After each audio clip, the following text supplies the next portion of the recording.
Autism centre. उस नाम के पीछे रीज़न ये थी कि बहुत सी ऐसी जगह होती हैं जहाँ पे बच्चा जो है ना घर की तरह फील नहीं कर पाता, उसको वो प्यार नहीं मिलता, उसको वो केयर नहीं मिलती।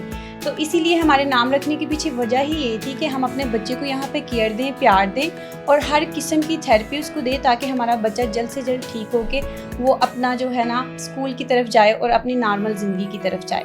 अस्सलाम वालेकुम नाज़रीन, आप देख रहे हैं स्पेशल टीवी और मैं हूं आपका host Mudassar Shahzad.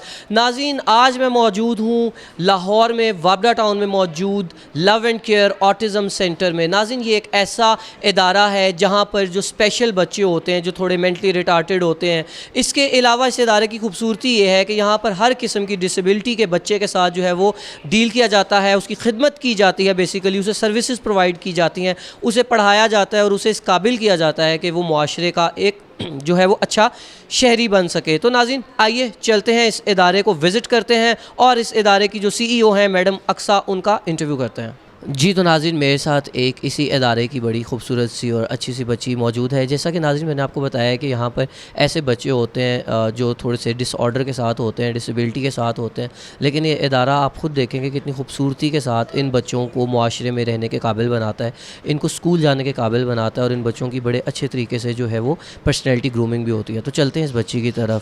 Okay, tell me what is your name? Tell me बेटा, what is your name? Minal. And tell me, what is your father name? Fun. Okay. और मिनाल, मुझे कौन सी poem सुनाएंगी?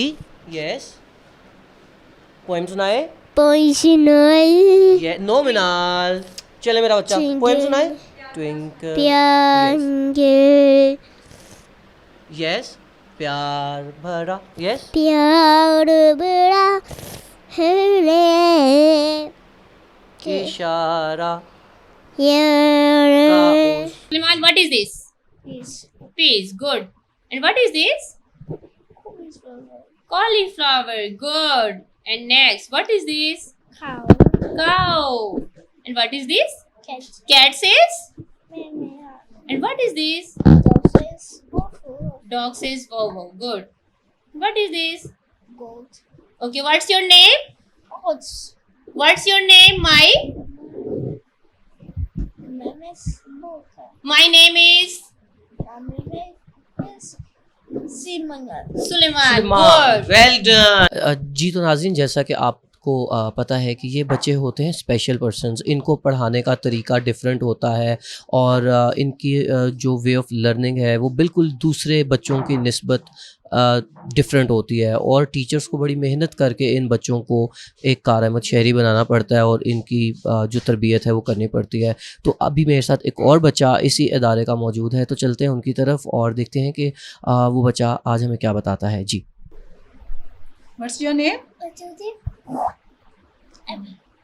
What's your father name? What's your mother name? Sasa. What's your sister name? Daya. Where do you live? Iwaho. What's your favorite fruit? What's your favorite fruit? Food. What's your favorite food? The gate. जी, तो नाज़रीन, अगर आपके अंदर जज्बा और हौसले बुलंद हो तो आप कुछ भी कर सकते हैं और मेरे साथ जो शख्सियत मौजूद हैं उनके लिए सिर्फ इतना ही कहना चाहूँगा कि मैं अकेला ही चला था जानिबे मंजिल, लोग साथ आते रहे, कारवां बनता गया। तो आइए जानते हैं CEO मैडम अक्सा रहमान से कि स्टूडेंट से CEO तक का सफ़र इन्होंने कैसे किया। अस्सलाम वालेकुम मैडम। वालेकुम अस्सलाम।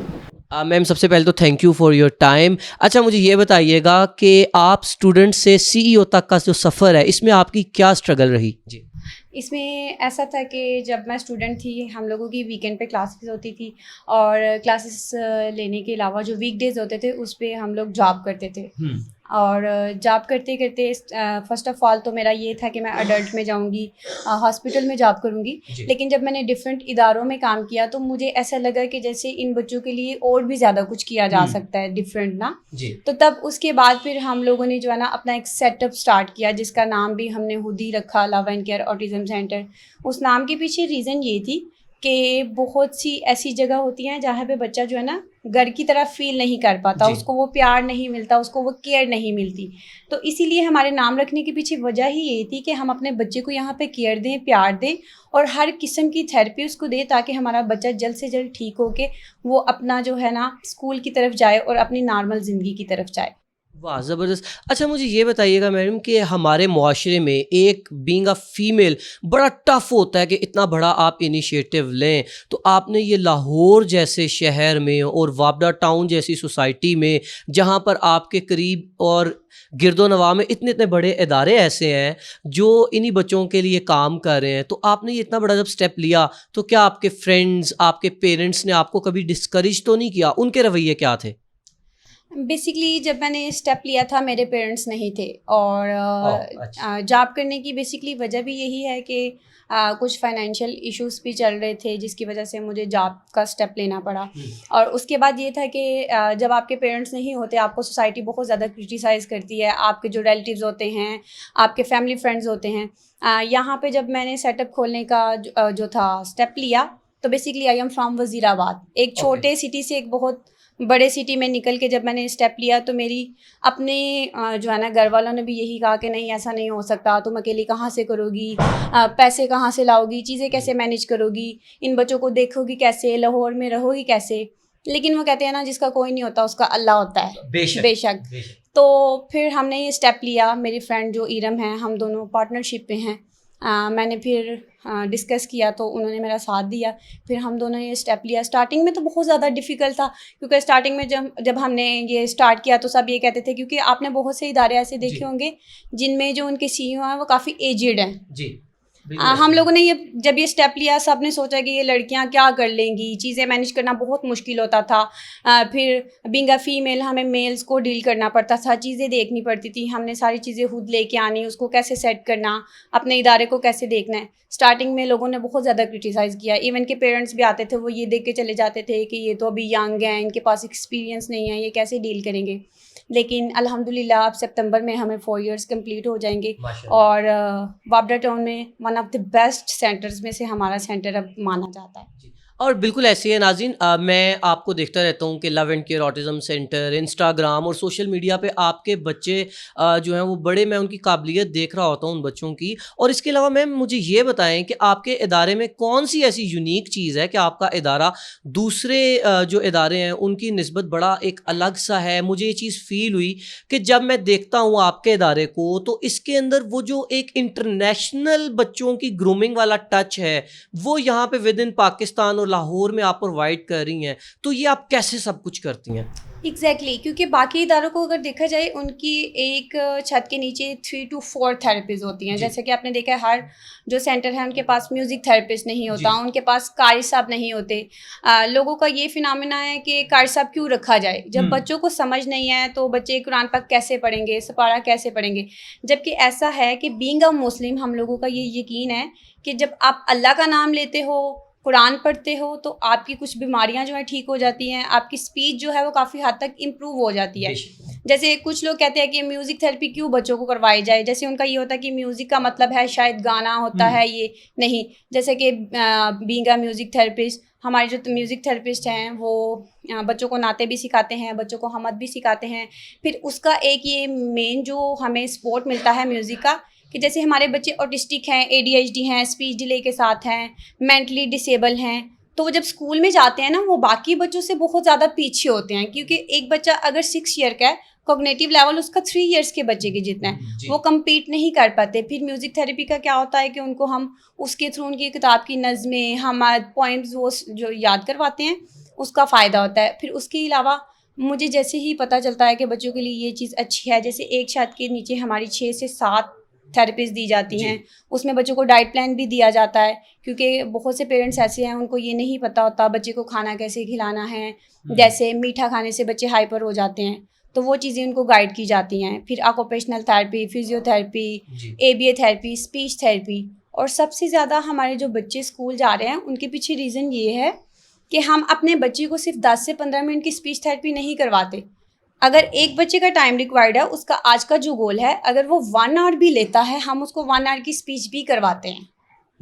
ज़बरदस्त। मतलब आप लोग जान नहीं छुड़ाते, जहाँ पर दूसरे इदारे जो हैं वो ये करते हैं कि बस बच्चा रोज़ स्कूल आ रहा है और उसको वो वापस भेज रहे हैं, बस टाइम कंज्यूम तो कर रहे हैं लेकिन उसकी आउटपुट कोई नहीं है।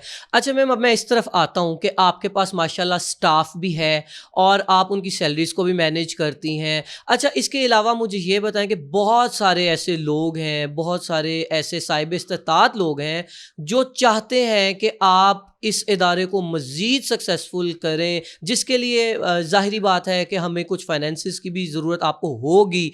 तो आप मुझे बताएं कि उसका क्या तरीका है कि अगर आप कोई आपसे रब्ता करना चाहता है, और उसका एक तो तरीका बता दें, और इसके अलावा आप मुझे ये बता दें कि अगर पाकिस्तान में कोई ऐसे विलेजेस में लोग हैं जिनके पास अवेयरनेस की कमी है, जिनको इन बच्चों को डील करना नहीं आता, तो क्या आपकी कोई टेलीफोन सर्विसेज भी ऐसी हैं कि कोई आपको कॉल करे तो आप उनको गाइड कर सकें? जी प्लीज़। एग्जैक्टली जैसे कि आउट ऑफ कंट्री से मुझे बहुत ज़्यादा कॉल्स आती हैं। हमारे पास एक ओमान से एक लेडी थी, वो मुझे कॉल्स करती थी और उनको कॉल्स के थ्रू ही हम लोगों ने कोई फीसिस चार्ज नहीं की। इवन 1 आवर की मैं उनको ट्रेनिंग देती थी, क्योंकि इस फील्ड में पेरेंट्स की ट्रेनिंग बहुत ज़्यादा इंपॉर्टेंट है, ठीक है। क्योंकि पेरेंट्स जो होते हैं उनको नहीं पता बच्चे को कैसे लेके चलना है, उनको ABA का ही नहीं पता कि ABA को क्या कहते हैं, अप्लाइड बिहेवियर एनालिसिस, उसमें किस चीज़ को देखा जाता है। अगर आप ये सोच के कि हम पेरेंट्स को नहीं सिखाएंगे, कल को हमारे पास बच्चे नहीं आएंगे अगर पेरेंट्स ने सीख लिया, तो ये चीज़ बहुत गलत है। ओमान में बैठी एक लेडी हमसे काम सीख रही थी, हमने उनको सिखाया था। फिर जब वो पाकिस्तान आई थी, वो हमसे स्पेशली मिलने आई थी कि आपकी वजह से मेरे बच्चे में इतनी इंप्रूवमेंट आई है। जहाँ पे वो 1 वर्ड पे था, अब वो सेंटेंसेस पे जा रहा है। जैसे सिंध से कॉल्स आती हैं, क्योंकि वो आ नहीं सकते, कराची से कोई लाहौर आ नहीं सकता, उनकी बहुत से इश्यूज़ होते हैं, तो हम लोग उनको इस तरीके से भी समझाते हैं। उसके अलावा डोनेशंस की हर इंस्टीट्यूट को ज़रूरत होती है, क्योंकि एक चीज़ मैनेज करना, आपकी बिल्डिंग भी रेंटेड है, फिर बच्चों की भी चीज़ें आनी होती हैं, क्योंकि ये स्पेशल चाइल्ड हैं और वो कोई चीज़ ख़राब कर दें, आप ये नहीं कह सकते कि बच्चे ने क्यों तोड़ी, भाई आपने क्यों तोड़ी है उसको नहीं पता। फिर हमने हर बच्चे के साथ 1-to-1 सेशन रखा हुआ है, 1-to-1 टीचर रखी हुई है उनके ABA के लिए, speech therapist, occupational therapist, physiotherapist, वो चीज़ें हमने डील करनी होती हैं। लेकिन अभी तक हमें किसी NGO का सपोर्ट नहीं है कि कोई NGO वाला आके हमें डोनेशन दे या कोई फैमिली में से आके दे, तो उसकी हमें ज़रूरत है।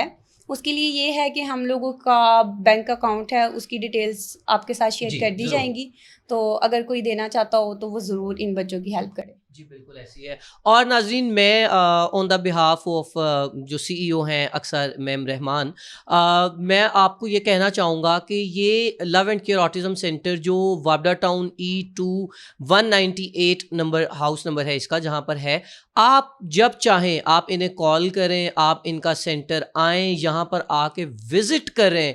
और मैं आपको ये बात हल्फन कहता हूँ कि जब आप यहाँ पर विज़िट करेंगे, इन बच्चों के साथ थोड़ा सा वक्त गुजारेंगे, और यहाँ पर जो इन बच्चों को सर्विसेज प्रोवाइड की जा रही हैं, बेसिकली इन बच्चों की जो खिदमत की जा रही है, आपको यकीन होगा कि इन बच्चों का वाकई जो एक फ्यूचर है उसको रोशन और ताबनाक बनाने के लिए यहाँ पर टीचर्स कितनी ज़्यादा एफर्ट करती हैं, और दूसरे इदारों का भी आपको यहाँ पर आके एक डिफरेंस जो है वो पता चल जाएगा। तो मैम, अक्सर एंड पे जाते जाते सोसाइटी को क्या मैसेज देना चाहेंगी?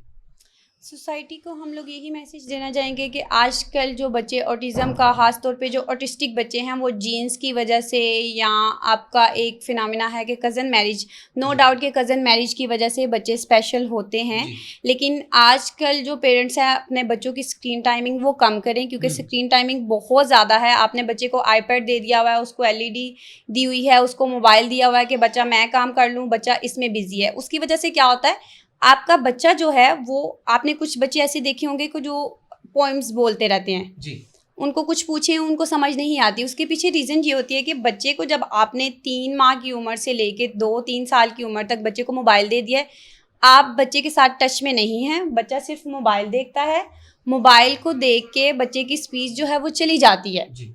वो अब मोबाइल को ही अपना फ्रेंड समझ लेता है, पोइम्स के लोगों को ही नाम लेता है, करैक्टर्स के। जैसे हमारे पास कुछ बच्चे हैं वो करैक्टर्स के बहुत ज़्यादा नेम लेते हैं, वो उनको अपने दोस्त समझते हैं। फिर इवन के बच्चों को ये भी नहीं पता होता कि ये मेरी मामा है, ये मेरे बाबा हैं। तो सोसाइटी को यही मैसेज देना चाहिए कि बच्चे जो हैं उनकी केयर करें, उनको मोबाइल कम दें, उनका स्क्रीन टाइम कम करें, बच्चों के साथ प्ले ज़्यादा करें, ताकि आपकी बच्चों की जो स्पीच डिले के इशू आ रहे हैं वो ज़्यादा से ज़्यादा कम हो सकें। बहुत खूबसूरत मैसेज मैम अक्सा रहमान की तरफ से नाज़रीन आपके लिए दिया गया। और नाज़रीन आपने इस वीडियो को मेरे लिए नहीं, आपने इस वीडियो को इन बच्चों के लिए और इस वीडियो को सदका जारिया समझते हुए इसको इतना शेयर करना है ताकि साहिब इस्तात लोगों तक पहुँच सके और इन बच्चों की खिदमत मज़ीद अच्छे तरीके से हम लोग कर सकें। इसी के साथ नाज़रीन मुझे अपने होस्ट मुदस्सर शहज़ाद और मैडम अक्सा रहमान को दीजिए इजाज़त। लाते रहेंगे आपके लिए मज़ीद ऐसी इंस्पायरेशनल वीडियोज़, क्योंकि हम किसी से कम नहीं। अल्लाह निगहबान।